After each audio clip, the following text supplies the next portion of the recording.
Claire had never seen a collar dig that deep before. The chain had carved a raw ring around the Jack Russell's neck like it belonged there. He did not bark. He did not flinch. He just stared as she knelt behind the half-collapsed fence, bolt cutters in one hand, liver treats in the other. His name was Benny. The tag was rusted but still legible. She whispered it softly once, and his ears twitched. The chain snapped quietly, and the silence that followed was louder than any bark. Claire knew how fast she had to move. They had 15 seconds, maybe 20, before the porch light came on. She had done this before, 6 times in 6 months. Always at night, always quiet, never back to the same street.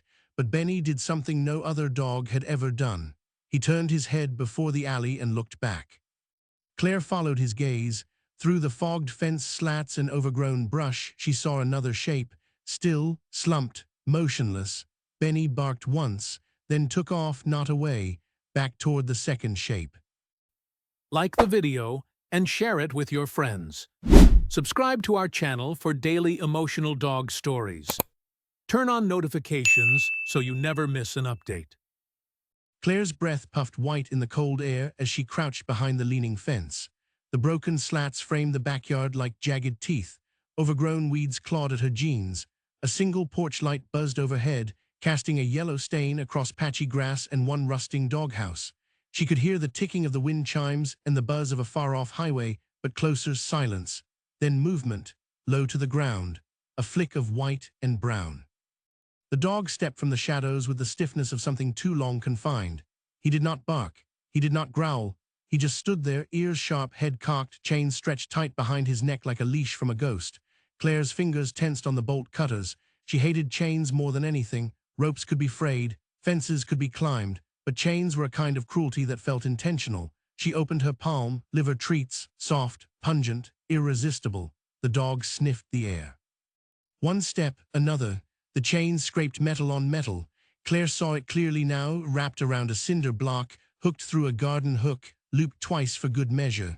But what broke her most was the collar, embedded, red. The hair worn away, a circle of raw skin that screamed he had been left for months. His tag read Benny. Claire mouthed the name. She never said them aloud. Names were weight. She only used them when she knew she could carry the dog out. The chain groaned as Benny shifted forward. Claire kept her body still. She had 15 seconds, maybe 20, to do it quietly. Her gloved hands moved with precision, one hand under the bolt cutters, the other near the base link. Snap. The sound was small but sharp. Benny flinched. His head darted to the side, but he did not run. Claire slowly rose, treats out. She had done this 6 times before, never from the same neighborhood, never more than one dog, always under 10 minutes. Benny followed. They crept along the fence line, past the rusted lawn chair, past the tipped plastic kiddie pool filled with brown water and dead leaves. Her van was 3 houses away, engine cold, seats covered in blankets. Another minute and he would be free. But then Benny stopped. Claire froze. He was not sniffing, he was not confused. His eyes were fixed on something behind them. She followed his gaze. Beyond the doghouse, beyond a half-toppled woodpile, another set of eyes gleamed, not reflective, just watching, unmoving. A second shape lay slumped near the wall, thicker fur, muzzled shape, dark coat blending into shadow. Claire whispered no. She took 1 step forward. Benny let out a bark, sharp, not scared, not playful, directive. He turned and ran, not away, back. Claire's body moved on instinct. She slipped through the fence gap before the porch light flickered. Her heart was sprinting now. Her tools clanked quietly in her side pouch. She reached the back of the yard just as Benny began pawing at the figure. It was another dog, larger, black and gray fur. One eye half shut, muzzle flecked with white scars. The dog did not rise. Claire knelt. She scanned for movement, breath, twitch, anything. There a shallow inhale, barely a collar again, but not chained. The chain had been ripped clean. Only a collar remained, and beneath it thick lines of scarring that made Claire wince. She touched Benny's back lightly. He did not move. He stayed by the other dog's head, tail still, legs tense. Claire looked toward the porch. No movement yet. She reached for the larger dog's collar and unbuckled it gently.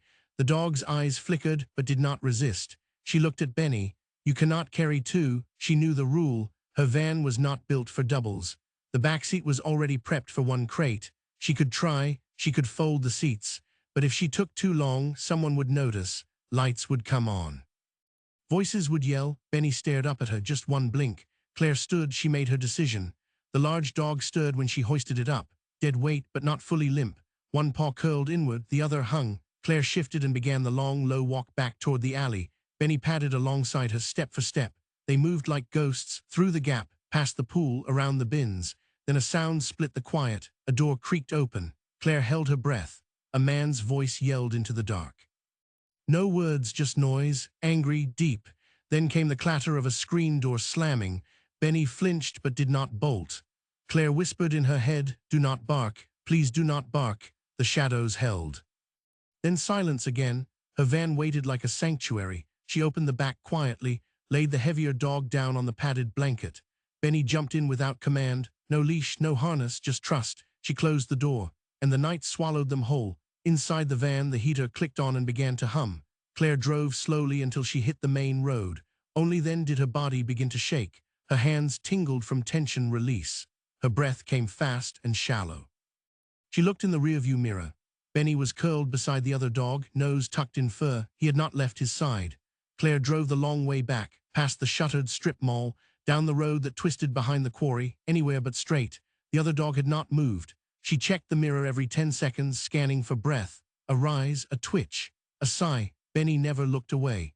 He kept his body pressed against the other dog's ribs, as if sheer proximity could restart a broken engine. The van's dashboard glowed a dull green. 2 a.m. Claire's hands gripped the wheel too tightly. She forced herself to ease up. Her arms ached. Her knees felt like bruised fruit. This rescue had not gone to plan. It was never supposed to go beyond one. That was the deal she made with herself. One in, one out, one safe. But Benny had not made a sound when the chain snapped. He had followed her without resistance. And yet he had gone back, not for a toy, not for food, for him.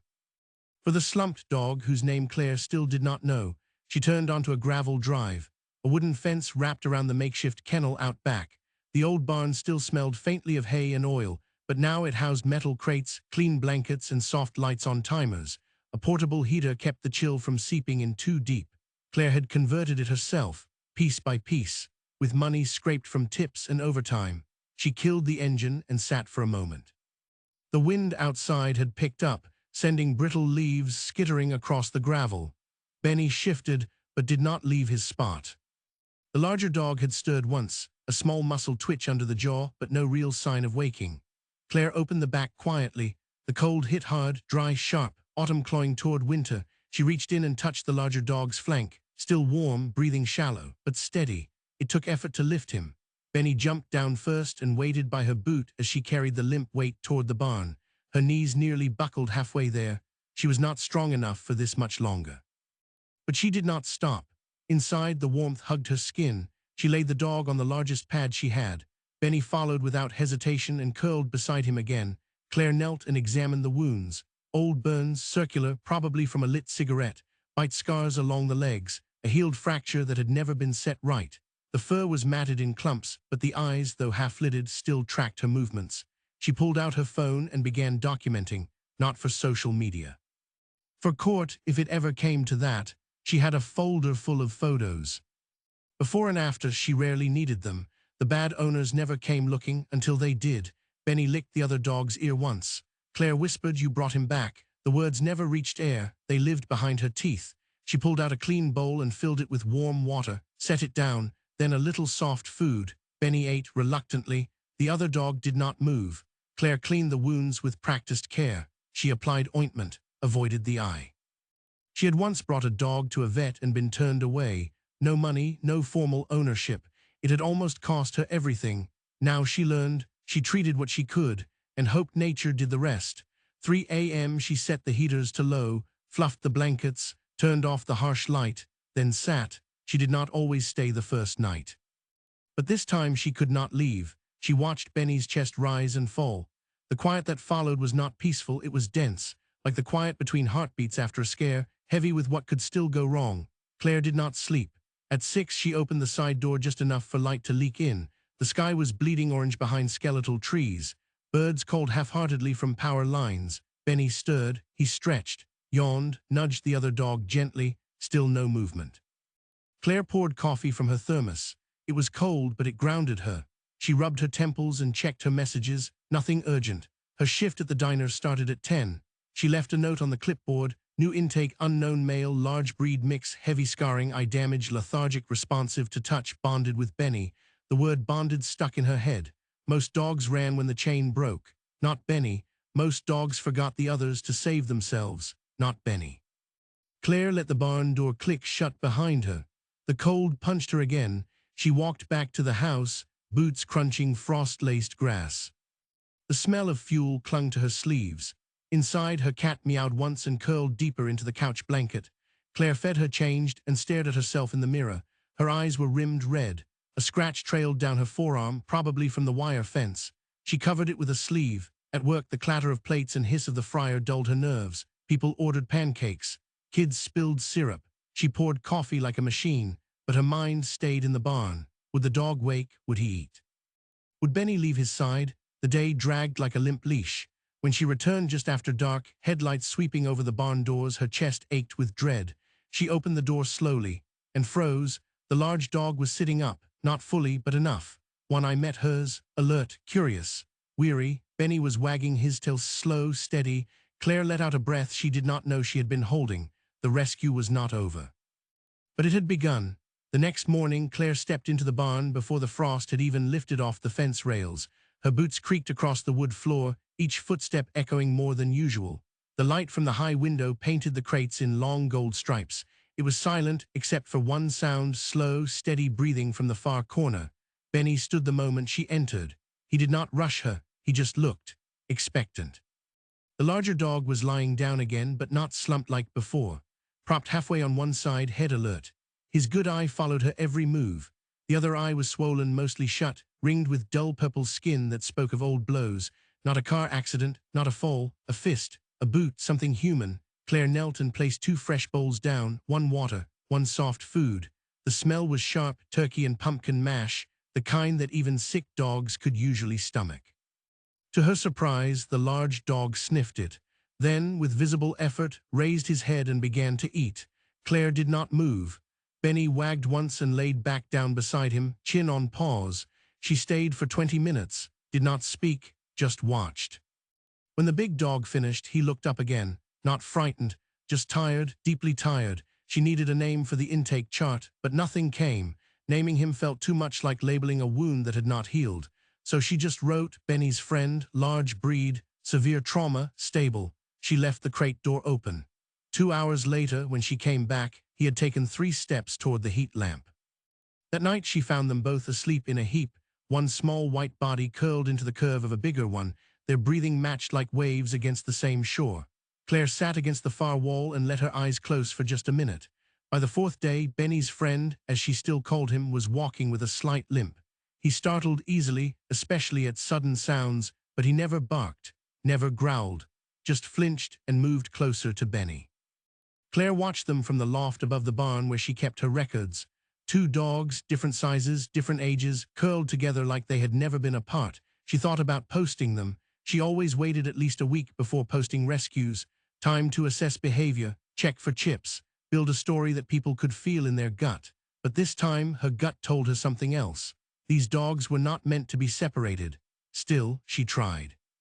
For fairness, for formality, she took individual photos. Benny posed easily, tail up, head cocked. His friend refused. Every time she separated them, even by a few feet, both would begin to pace, not frantic, just unsettled, like a thread had been pulled loose inside them.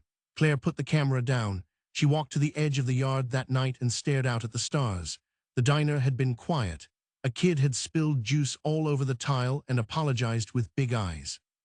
It had made her think of Benny, small, nervous, fierce. Back inside, she sat down and began drafting bios. Benny, small Jack Russell Terrier, alert, loyal, rescued from neglect, brave in the face of trauma. His friend, large mix, unknown breed, protective, severely mistreated, needs calm environment, best with Benny. Paused, best with Benny. That was a lie, required. She changed the words, must be adopted together. A week later, the first email arrived. A woman in her 60s, quiet property, big yard, had adopted bonded pairs before. Sent photos of her past dogs in the homemade beds by the fire. Claire's chest tightened. It sounded perfect, almost too perfect. She hesitated, then asked the one question she always did. Why do you want them? The woman's reply was not poetic, it was not long. She wrote, because no one ever wanted my sister and me together either, and we made it. Claire stared at that sentence for a long time. She arranged the visit. When the woman arrived, Claire stood outside the barn holding the latch open. Benny barked once, more of a question than a challenge. His friend stood behind him, head low, but not hiding. The woman knelt. She did not reach out right away. She let them come. Benny did first, then slowly the larger dog followed. It took 20 minutes, no pressure, just space, and then the moment. The woman reached out and laid one hand gently on the larger dog's head. His eyes closed. Claire felt her throat tighten. They left the next morning, 2 crates in the back of a wagon, soft bedding, a bag of Benny's favorite food, a note from Claire tucked into the top. They saved each other, make sure they always can. But that night Claire stood in the barn and stared at the empty crate. She thought it would feel like victory. It felt like silence. She turned on the heater anyway and left the door open, just in case. 3 weeks passed. Claire had done 2 more rescues since Benny and his friend. Neither left the same imprint. The first was a young husky tied to a tree with a chain embedded so deeply in its neck that it had to be sedated just to remove it. The second was a limping pit bull kept in a shed with no windows, its paws flattened from walking in filth. She did not flinch during either rescue. But afterward she found herself staring at the corner of the barn where Benny used to curl up. The blankets had been cleaned, the crate had been folded, but something still clung to that space, some kind of absence that moved like breath. She tried not to check her messages too often, but the woman who adopted Benny and his friends sent updates like clockwork. Week 1, a photo of both dogs sleeping in front of the fireplace, Benny with one paw thrown over the other's back. Week 2, a short video. The larger dog, now named Timber, learning to walk on a leash through leaf-littered trails while Benny trotted ahead. Week 3, just a message. They are starting to believe they are home. Claire read it 3 times. She never replied to these updates, not because she did not care, but because replying meant attaching herself. It meant investing in a future she was not part of. Her job was the beginning, not the rest. And still, she thought about them constantly. It happened on a Tuesday. She was restocking cleaning supplies in the barn when the knock came. Not at the house. At the barn, she had not heard footsteps. No tires on gravel, just a knock. Hard, measured. Claire opened the door, her heart already climbing into her throat. A man stood there, broad shoulders, patchy beard, a clipboard in one hand and a badge around his neck. Animal control. Claire's mouth went dry. He asked her if she was Claire Delaney, asked if she ran a private shelter, asked if she had recently taken in a Jack Russell Terrier. She said no, calmly, too calmly. He nodded slowly, then showed her a photo. It was Benny. Claire felt her stomach lurch sideways. The man said there had been a complaint. The owner had filed a report. Claimed someone broke into his property and stole his dog. Described Claire's van, had partial plates. He asked again, did she take the dog? She stared at the image of Benny, the same collar, the same haunted eyes, frozen in that terrible backyard. She thought about lying.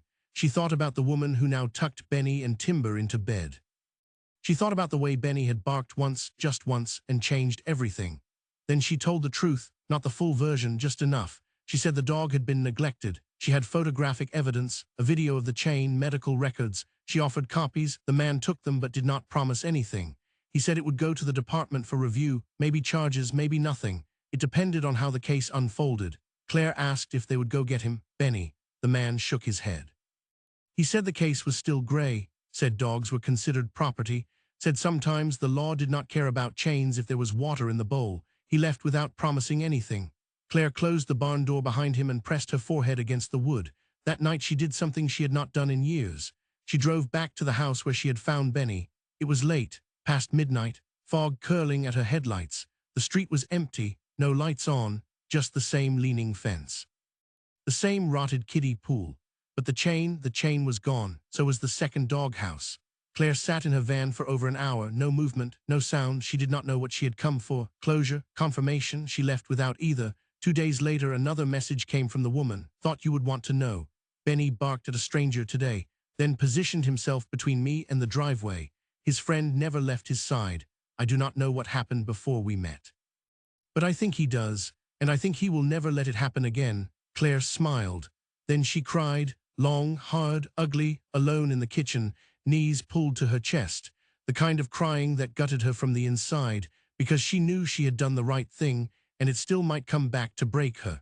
The next morning, she opened her barn. The husky was wagging its tail for the first time. The pit bull licked her hand instead of flinching. Claire let the sun spill into the room and promised herself one more rescue, always just one more. The summons arrived on a Thursday morning, folded neatly in her mailbox under 2 pizza coupons and a vet invoice, a plain white envelope, her name printed in blocky capitals. She opened it with the same dread she had felt when the man from Animal Control knocked on the barn door. Inside, a court date. Claire stared at it for a long time, the words blurred: violation of property rights, theft of animal property. The phrase twisted her stomach. Benny property, as if he were a bicycle or a broken lawnmower. The date was 10 days away. She placed the letter on the kitchen counter beside the vet invoice and stared out the window. A squirrel darted along the top of the barn fence. Her cat tracked it lazily with one eye. Claire did not move. She did not tell anyone. Not her co-workers at the diner, not the woman who had adopted Benny and Timber, not even the part-time vet tech who sometimes helped her clean the kennels on Saturdays. But she started preparing. She organized every file, labeled every photo, highlighted every timestamp. She laid out before and after shots of Benny's collar marks, Timber's limp, the scarring patterns that matched abuse. She printed out screenshots of the emails. She included the video of Benny refusing to leave, of him guiding her toward his friend. She wrote a single sentence at the top of the folder: "They saved each other, I only followed." The night before the hearing, Claire stood in the barn for longer than usual. Most of the dogs were asleep. The pit bull snored like a clogged drain. The husky blinked at her once and then tucked his nose back under his tail. She crouched in the corner where Benny used to sleep. The blankets were different now, but she remembered the shape they had made, the way Timber's large body curled around the smaller one, the rhythm of their breaths sinking. Claire whispered into the quiet, not a prayer, not a plea, just their names. The courtroom was small, pale blue walls, rows of uncomfortable benches. A judge with eyes like wet gravel and a voice that barely carried past the first row. Claire sat alone at the defendant's table. The man who claimed to own Benny arrived late. He wore a loose hoodie and dirty jeans. He looked bored. He spoke too casually. When asked why he believed the dog was stolen, he shrugged. "He was mine, had him since a pup. Went out one night and someone cut the chain." When asked why the dog had been chained, he replied, "He barked too much." When asked about veterinary care, food, shelter, he waved a hand. "He was fine, dogs are tough." Claire listened without speaking, her jaw clenched tight, her hands folded in her lap to stop them from shaking. Then it was her turn. She stood, walked forward, placed the folder on the table and opened it. She did not make a speech. She let the photos speak. The chain mark, the untreated injuries, the embedded collar, the burned skin. The judge flipped through each page slowly. His gravel eyes did not change, but he read everything. Claire ended with the note: "They saved each other, I only followed." The room was silent for a long time. Then the judge cleared his throat. He said property law was imperfect. He said the man had not shown proof of ownership. He said Claire had acted illegally, but also humanely. He closed the file and dismissed the claim. No fine, no charge, no record, just a warning. Claire nodded. She did not speak. Outside, the wind was sharp.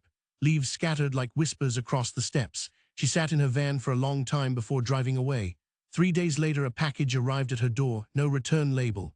Inside, a framed photo. Benny and Timber on a hill, both facing the camera, tongues out, eyes bright. On the back, one line written in careful script: "They know, they remember. They are safe." Claire placed it on the shelf above her desk, then pulled out a fresh intake chart. No name yet, no breed listed, just a blank space. Waiting. That night she loaded her van again. A new address, a new tip, another backyard, another bark. Dogs truly are the most loyal companions in our lives. What did you think of this heartwarming story? Let us know in the comments. Like the video and share it with your friends. Subscribe to our channel for daily emotional dog stories. Turn on notifications so you never miss an update. Click here to watch the next story of love, loyalty, and the incredible bond we share with our paw-some friends.